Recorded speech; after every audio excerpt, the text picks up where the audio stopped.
السلام علیکم ناظرین کرام، نئی ویڈیو میں آپ کو خوش آمدید کہتے ہیں۔ مسلم لیگ نون لندن پلان کے مطابق ملک میں طاقتور حلقوں کے ساتھ مل کر پاکستان تحریک انصاف اور عمران خان کو گرانے کا منصوبہ رکھتی تھی۔ خیال یہ تھا کہ چونکہ ہماری بات ہو گئی ہے تو کوئی مسئلہ نہیں ہے، ہم سیٹیں جیت جائیں گے اور حکومت بنائیں گے۔ فیصلہ سازوں کے بڑے بڑے نامور اینکرز عمران خان سے متعلق کہہ رہے تھے کہ 10 سال سے پہلے تو عمران خان کا باہر آنے کا سوچیں بھی نہ۔ اب جاوید چودھری جیسے لوگ یہ ماننا شروع ہو گئے ہیں کہ الیکشنز کے بعد عدالتیں بھی ٹھنڈی پڑ گئی ہیں، فلاں جج نے عدالت میں آنا چھوڑ دیا ہے تو کیسز منطقی انجام تک نہیں پہنچیں گے۔ آج جاوید چودھری نے لکھا کہ ہمیں ماننا ہوگا کہ وہ سٹیٹس کو جسے ذوالفقار علی بھٹو نہیں توڑ سکے اسے عمران خان نے توڑ دیا ہے۔ یہ اب ایک بڑی طاقت ہے اور اس کے سامنے اب کوئی ٹھہر نہیں سکے گا۔ پھر جاوید چودھری آج مشورہ دیتے دکھائی دیے کہ نواز شریف کو اگر عمران خان کا مقابلہ کرنا ہے تو پھر انہیں عمران خان بننا ہوگا۔ اب یہ ساری باتیں اپنی جگہ پر ہیں، ایون انصار عباسی جیسے لوگ بھی کہہ رہے ہیں کہ میری ذاتی رائے میں یہ مسلم لیگ نون کا بہت بڑا مشکل امتحان ہے، جس میں ناکامی کی صورت میں واقعی نون لیگ کا یہ آخری چانس ہو سکتا ہے۔ 8 فروری سے پہلے بتایا یہ جا رہا تھا کہ عمران خان کو آپ بھول جائیں، ان کا اگلے 10 سال کا پلان ہے، یہ ہو جائے گا وہ ہو جائے گا۔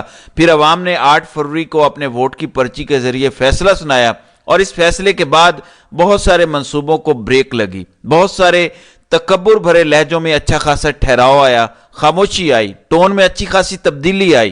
یہ پاکستانی عوام کی فتح ہے۔ ٹی وی پر جنہیں دکھائے جانے پر پابندی تھی وہ ٹی وی پر دکھائے جا رہے ہیں۔ عمران خان کی پارٹی اکثریت میں ہے۔ آج یہ جاوید چودھری نے بھی لکھا کہ ریاست کے پریشر کے باوجود پاکستان تحریک انصاف 90 سے زائد سیٹیں جیتنے میں کامیاب ہوئی، اور اس کو 90 نہ گنا جائے، اس کو 190 گنا جائے، جن حالات کے اندر وہ جیت کے آئے ہیں۔ لیکن اب مسئلہ کیا ہے؟ حکومت بنانے کا ایشو ہے۔ حکومت ابھی بنی نہیں ہے، لیکن مسلم لیگ نون نے رونا دھونا شروع کر دیا، جس سے آپ کو اندازہ ہوگا کہ کتنی کامیاب گورنمنٹ آنے جا رہی ہے۔ اگر مسلم لیگ نون کہے کہ ہمارے اوپر بھی گورنمنٹ مسلط کی جا رہی ہے تو پھر مان لیجئے جو لوگ کہہ رہے تھے کہ مسلم لیگ نون کو اس ملک پر مینڈیٹ نہ ہونے کے باوجود مسلط کیا جا رہا ہے، وہ درست ہیں۔ سب سے پہلے نصرت جاوید نے رات کو ایک خبر بریک کی۔ آپ جانتے ہیں چند روز پہلے عالمی ریٹنگ ایجنسی فچ نے رپورٹ دی تھی اور بتایا تھا کہ آئندہ مالی حالات کیسے ہو سکتے ہیں، بالخصوص جو پاکستان کا IMF کا پروگرام اگلا ہے اس میں کیا ایشوز آ سکتے ہیں۔ اس پر نصرت جاوید نے رات کو تبصرہ کرتے ہوئے کہا کہ عالمی ریٹنگ ایجنسی فچ کی خبر نے پاکستان کے نگہبانوں کو بہت پریشان کر دیا تھا۔ اب نگہبانوں سے مراد وہی طاقتور لوگ ہیں جو جونک کی طرح اس نظام کو نوچ رہے ہیں، کھا رہے ہیں۔ ان کے مطابق اس خبر کے بعد ایکٹیویٹی شروع ہوئی۔ اعلیٰ ترین نگہبان ایبٹ آباد گئے اور وہاں سے وہ شانگلہ گلی پہنچے۔ اب ایبٹ آباد کی کیا خاصیت ہے، وہاں کون سا نگہبان جا سکتا ہے، یہ آپ کو اچھے سے پتہ ہے۔ ایبٹ آباد ہی اصل جگہ ہے جہاں سے آغاز ہوتا ہے۔ پھر وہ کہتے ہیں کہ ڈار صاحب ان کے ساتھ رابطے میں تھے، وہاں سے نواز شریف بھی شانگلہ گلی پہنچ چکے تھے جہاں بات چیت ہوئی۔ ان کے کہنے کا مطلب یہ ہے کہ فچ کی خبر آئی، فچ نے کہا کہ چیزیں اور خرابی کی طرف جا سکتی ہیں۔ اس کے بعد طاقتور شخصیت ایبٹ آباد گئی اور وہاں سے شانگلہ گلی پہنچی۔ اس شخصیت کے ساتھ اسحاق ڈار رابطے میں تھے، وہاں سے انہوں نے نواز شریف کو لیا، مری گئے، مری سے آگے شانگلہ گلی گئے اور وہاں پر بات چیت ہوئی۔ اب ان کے مطابق اس دوران شہباز شریف لاہور پہنچ چکے تھے اور نواز شریف سے ملاقات کرنے والے افراد بھی لاہور پہنچ گئے اور شہباز شریف سے ملاقات کی۔ یعنی پہلے نواز شریف کے ساتھ ایبٹ آباد شانگلہ گلی میں ملاقات ہوئی، پھر وہ افراد لاہور آئے۔ شہباز شریف تب لاہور اسلام آباد آ چکے تھے، پھر لاہور میں ان طاقتور لوگوں نے ان کے ساتھ ملاقات کی اور اس کے بعد وہی صاحب رات کے کھانے سے پہلے یا کھانے کے بعد آصف زرداری سے ملے اور پھر آصف زرداری بھی بھاگتے ہوئے وہاں پہنچے جہاں سے حکومت سازی کا اعلان ہوا۔ یعنی ان شخصیت نے، ان تینوں شخصیات نواز شریف سے، آصف زرداری سے اور شہباز شریف سے ملاقات کی، ان کو بتایا کہ آپ کے علاوہ ہمارے پاس کوئی آپشن نہیں ہے، آپ کے سامنے ہے کہ فچ والے کیا کہہ رہے ہیں۔ اس کے فوراً بعد شہباز شریف اس دن لاہور میں پریس کانفرنس کر رہے تھے۔ پریس کانفرنس کے بعد وہ بھاگم بھاگ اسلام آباد پہنچے اور اسلام آباد پھر انہوں نے آصف زرداری کے ساتھ کو اپنے ساتھ بٹھایا اور پرنس چارمنگ کو لیفٹ سائیڈ میں بٹھایا اور اس طرح سے انہوں نے حکومت سازی کا اعلان کر دیا۔ اب ایک خبر یہ ہے، دوسری جانب مسلم لیگ نون کو پتہ ہے کہ صورتحال ہے کیا. پہلے شاہد خاقان عباسی کہہ رہے تھے، لیکن اب جاوید لطیف جو ماؤتھ پیس ہیں شریف خاندان کا، ان کو اگر وزیر پریس کانفرنس کہا جائے تو یہ غلط نہیں ہے. وہ پریس کانفرنس روزانہ کرتے تھے اور وہی بیانیہ جو نواز شریف کا ہوتا تھا اس کو ٹی وی پر لے کر آتے تھے. اب وہ کہتے ہیں کہ حکومت جس طرح بنوائی جا رہی ہے وہ ڈیلیور نہیں کر سکے گی. پہلا سوال یہ ہے کہ حکومت بنوا کون رہا ہے؟ مسلم لیگ نون سارے کا سارا ملبہ تو طاقتوروں پر ڈال رہی ہے. لگتا یہ ہے کہ عمران خان کا خوف انہیں لے بیٹھا ہے، جس کی بنیاد پر طاقتور ان کے پاس آ جاتے ہیں کہ حکومت بناؤ، اور یہ بھی کہتے ہیں کہ حکومت بناؤ ورنہ عمران خان آ جائے گا. عمران خان آیا تو پھر کیا ہوگا سب کو پتہ ہے. پھر جاوید چودھری نے کہا کہ کیا قربانی کے لیے مسلم لیگ، جاوید لطیف نے کہا کہ کیا قربانی کے لیے مسلم لیگ نون ہی رہ گئی ہے؟ نواز شریف پنجاب اور وفاق میں حکومت تو دیکھیں گے.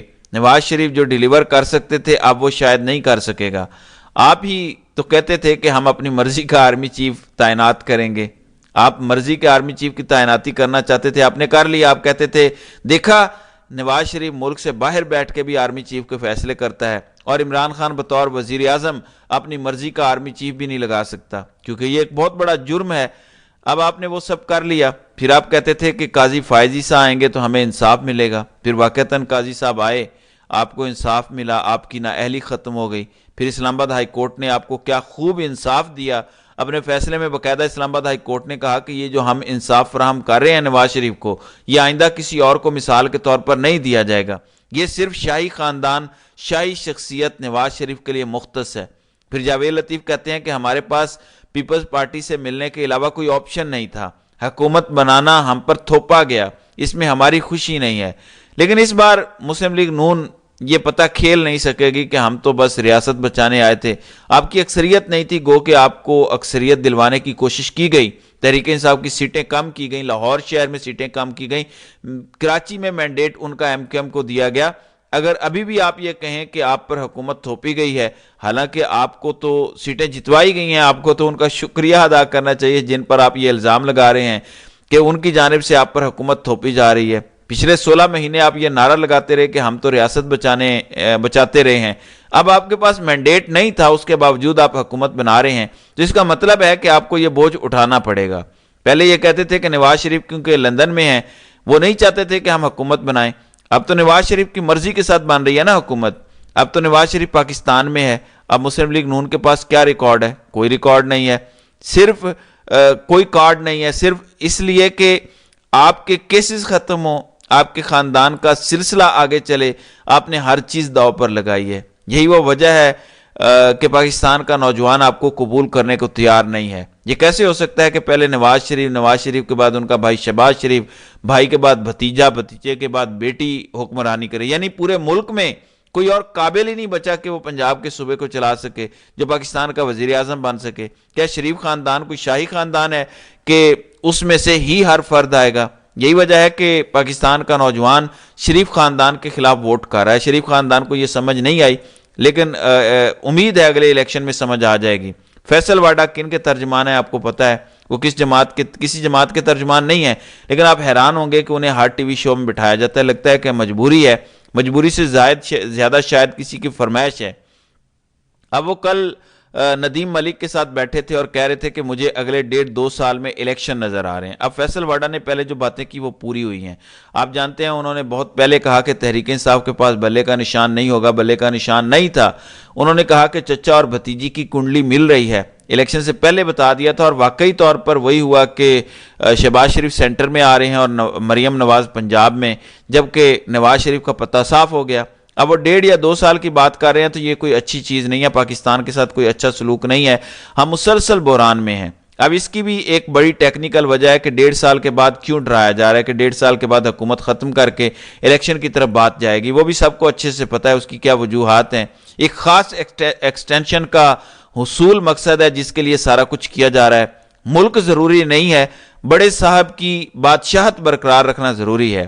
عمر سیف کل فرما رہے تھے کہ اپنے ملک کو سرو کرنے پر وہ آنر فیل کر رہے ہیں، اور جب یہ صاحب یہ فرما رہے تھے تو پاکستان میں ایکس کی سروس یعنی ٹویٹر سروس بند ہے. اب ڈان نیوز کے سینئر صحافی ثناء اللہ کے مطابق نگران وزیر آئی ٹی عمر سیف اگلے وفاقی کابینہ جو شہباز شریف کی آ رہی ہے اس میں بھی ذمہ داریاں جاری رکھیں گے.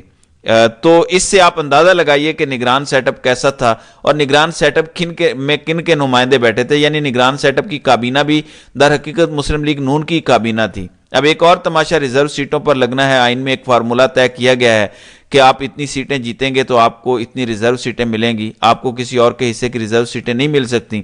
قاضی نے جنوری کے مہینے میں کہا تھا کہ اگر ریزرو سیٹوں کا معاملہ آیا تو آپ چیلنج کیجئے گا, ہم دیکھ لیں گے. لیکن اب قاضی شاید اس معاملے پر اندھا ہو جائے گا. آپ کو پتا ہے کہ پاکستان میں ٹویٹر بند ہے. کل ایک امریکی سینیٹر نے یہ کہا تھا, امریکی محکمہ خارجہ سے مطالبہ کیا تھا کہ پاکستان پر دباؤ ڈالا جائے, اور پاکستان میں اس وقت انٹرنیٹ متاثر ہے, تو اس پر امریکہ کی جانب سے بھی جو ہے وہ آ چکا ہے دباؤ. اب قاضی صاحب کو باقی ساری چیزیں تو نظر آ رہی ہیں لیکن وہ یہاں پہ اندھے ہو جاتے ہیں.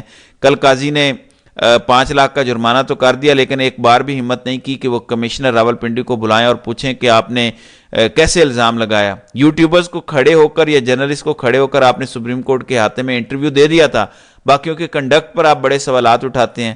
کیا چیف جسٹس کو یہ زیب دیتا ہے کہ وہ کسی کو انٹرویو دیتا پھرے, لیکن قاضی ہیں جو سب کچھ کرتے پھریں.